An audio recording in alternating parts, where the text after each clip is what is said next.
This is lesson 4-2, Work Together, page 99 in your textbook, 59 in your workbook. I started doing this and got interrupted with a telephone call. So I'm going to try this over again. We are working for Leonard Witkowski, owns a service business, and in the textbook it gives us the chart of accounts with their account numbers and classifications. Step 1 tells us to post the separate amounts for each line in the journal that need to be posted individually. And what they're talking about when they talk about individual, they're talking about the general, debit, and credit columns. And let me tell you why.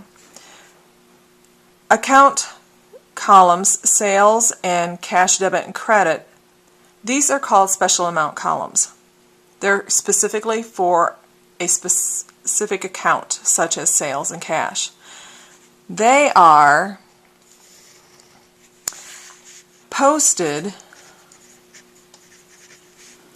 as totals. So instead of posting each one of these numbers individually in their columns, 1, 2, 3, 4, 5, 6, 7, 8 of them, I was thinking there was 9, 8 of them, 1, 2, 3, 4, 5, 6, 7, 8. Oh, there's 9. 9 of them. Individually, taking up 9 lines somewhere between sales and cash in their individual general ledger accounts. Instead, we're going to use 3 numbers, just their totals. Because sales credit will increase by $838, cash debit will increase by $5,775, and my cash credit is going to increase by $2,085 instead of individually putting them down, saving us time, being more efficient. General column are for all the other accounts that don't have a special amount column. So those items have to be individually posted line by line. Note, when we get down to line 5 on the 8th, we don't post anything because there's nothing in the general and debit columns.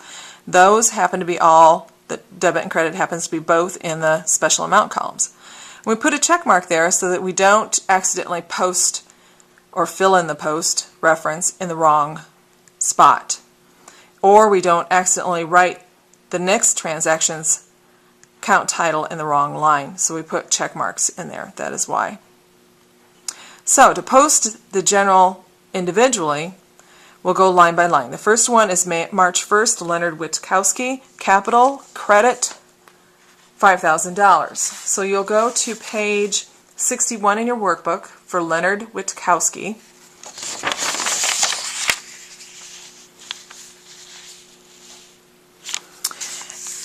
And it's March 1st, so we'll put that in the date, March in the first box, first in the second little date box. And on the first line of any ledger, you have to put the year. And we're going to use 2012. Post reference for the general ledger is what journal does it come from? And you abbreviate the journal. So this one is J for journal, page 1. It comes from the credit of $5,000 in the general column. So I'll put $5,000 as its transaction. So these first 2 columns are for the transaction itself.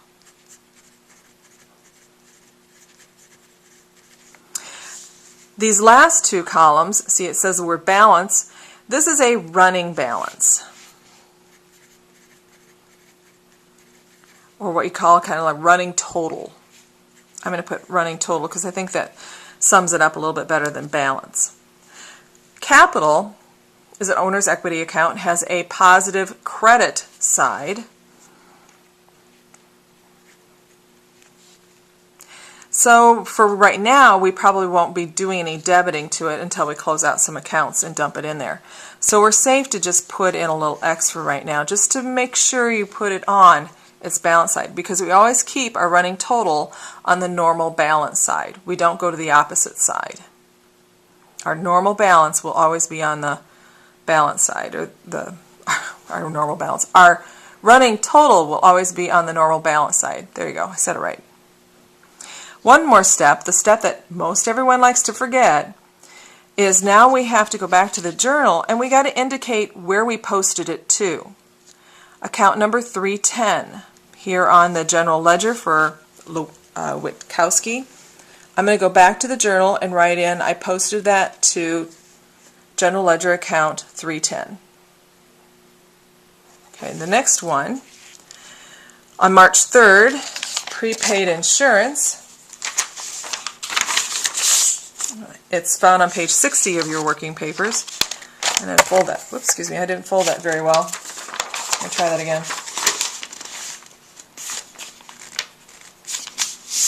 There we go. Kind of cut my words in half before. Prepaid insurance. So March 3rd. And don't forget to put the date in, 2012, right above March. We're getting this from the journal, page 1. General debit, $660. So when we want to post, when they tell us to post individual items, the general ledger is where you post individual